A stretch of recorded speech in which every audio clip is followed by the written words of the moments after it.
man, we're doing some crazy skids here.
Speed and power is always the answer.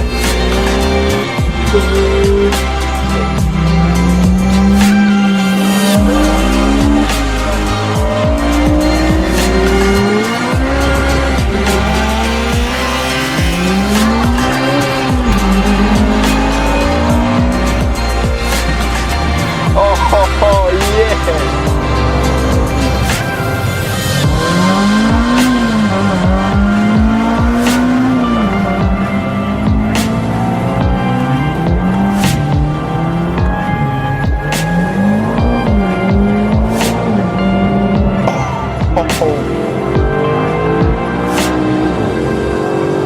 Oh, that is just beautiful. And that's why I love this so much. It is a fantastic car.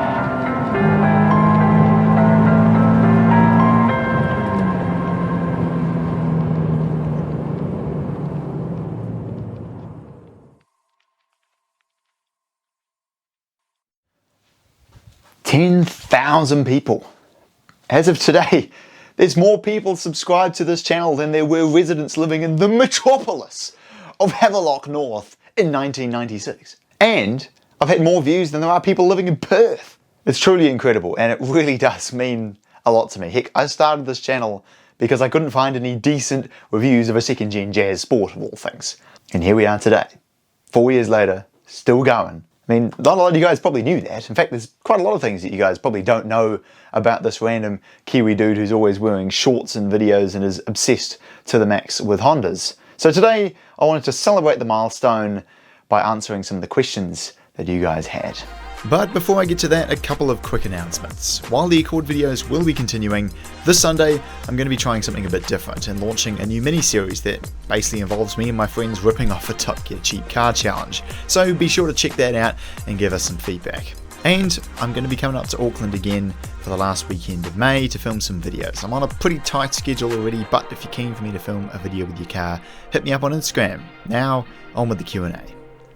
First question here, what made you get into YouTube? I've always enjoyed making videos and I've always liked cars, and so at the end of year 12 I put them together, started KiwiCarLife and got friends to give me their cars to review in the initial stages. Then I bought a 50cc scooter, and then at the start of 2019 I bought my orange Integra, and that kind of kicked off the modern era of KiwiCarLife, I suppose you could say. Would you ever consider doing a car meet in the Wellington region? Absolutely, it'll be a lot of fun and be really cool to get a lot of KiwiCarLife fans together. What cars do you want to review most? I think Acura is coming out with some really cool cars. The new TLX Type S, the new Integra, believe it or not, I think it looks pretty cool. And the NSX Type S would be really cool to be able to review, but of course we don't get them here. So if you're talking cars that we can actually get, the Cayman GT4, the BMW Z4M, E46 M3, E92 M3, the FK2 Civic Type R would be cool, Volkswagen R36, a DC2 Type R, and numerous others. What Japanese car do you most wish was sold outside Japan? Probably the FD-RX-7 and the Honda S660 would be really cool. Have you ever considered coming to Australia?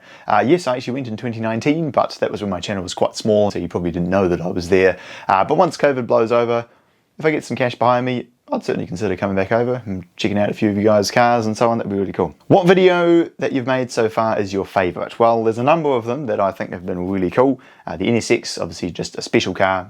The OG Euro R versus Type S video, that really set the tone for a lot of my future videos. The Mugen RR was really cool. I did all of the music for that. The K24 swap battle was probably one of my best comparison videos that I've done, but I think the one that I like the most and would be happy to go back and watch anytime is the K24 S2000 video. The end in particular, where the car disappears off the roundabout and with the cool music in the background, I was pretty happy with that video. Dream attainable car, probably a red BMW Z4M, believe it or not.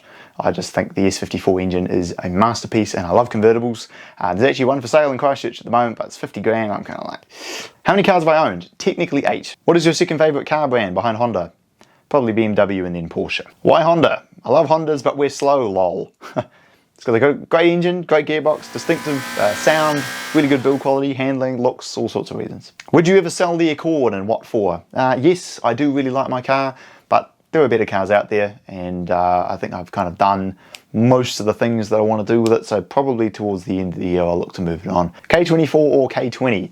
Objectively, the K24 is just better, which is why they are generally more popular for swaps, but if you've got a small light chassis, the K20 will pull it along just fine, and out of the box they are a lot more exciting. Would you go down the supercharger or turbocharger route?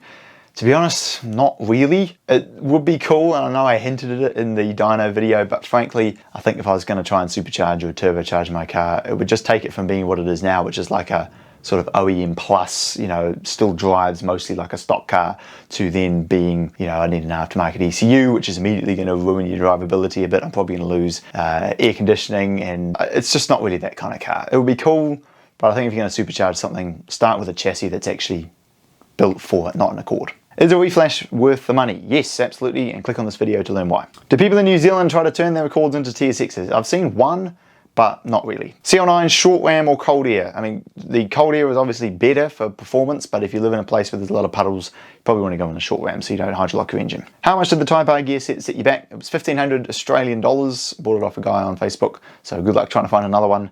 And then I obviously had to install it, which brought the total cost to about 2,500 New Zealand. Do you recommend the PLM header? Yes, I think it's good. It's very cheap, obviously, but it makes power. What are the best mods for your Accord? Click up here, watch this video. Any more mods planned for the Accord? Not really. I'm happy with it. It does everything I want. Is there anything you go back and change about your Accord? To be honest, not really. I think the only thing I might do is buy some parts used, but in general, no, I'm very happy with it. It's a great car. Favorite Gen Civic Type R? Definitely the FD2. Thoughts on the Mark 6 GTI? It's good. Very good car, actually. You can't really fault it, but it's almost so good that it's a bit soulless, if you know what I mean. What's your favourite engine? Well, the K series, of course, the K20 and K24 I still reckon Honda's best engines. But I also do really like the F20C and the S2000. That's an amazing engine, not as technically good as the K20, but the sound is just quite different to every other Honda engine. And BMW's S54 and Subaru's EZ30 are both lovely engines. What's your opinion of the dual clutch transmission? It's good, but again, it's almost so good that it feels like a video game. It doesn't really have a lot of soul. It's just What are your thoughts on the DC2 Integra? I think they're a good car, and if you just want a driver's car, it'll be great, but for me it's just kind of a single purpose vehicle. I'd much rather have something from the newer era of Honda that's a little bit bigger and a little bit more practical and a little bit more comfortable. Worst experience with a vehicle? Probably crashing my first Integra. That was really gutting and a massive waste of an immaculate car. Advice for someone who wants to become a sales consultant? Honesty.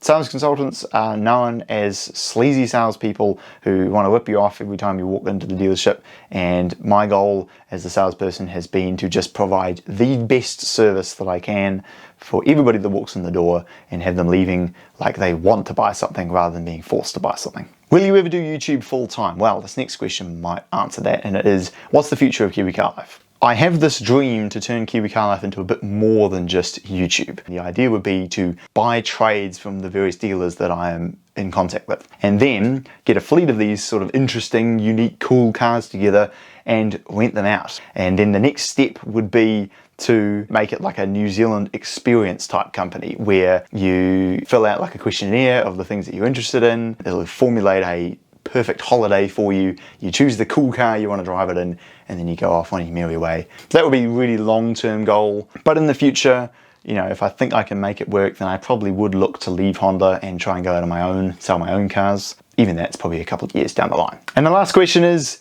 do you have a girlfriend? Of course, me and Earl the Accord right here are in a very healthy relationship. But putting it all that aside, thank you all very much for 10,000 subscribers. It means a lot to me.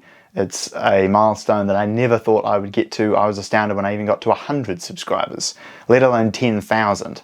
And it's just amazing the growth that this channel has had. I know it's not huge in the grand scheme of things, but I really appreciate all of you that have taken the time to watch my videos and give suggestions and feedback and so on of how I can improve. It's been a wild ride, and I'm definitely here to stay. So I'll see you at 100K.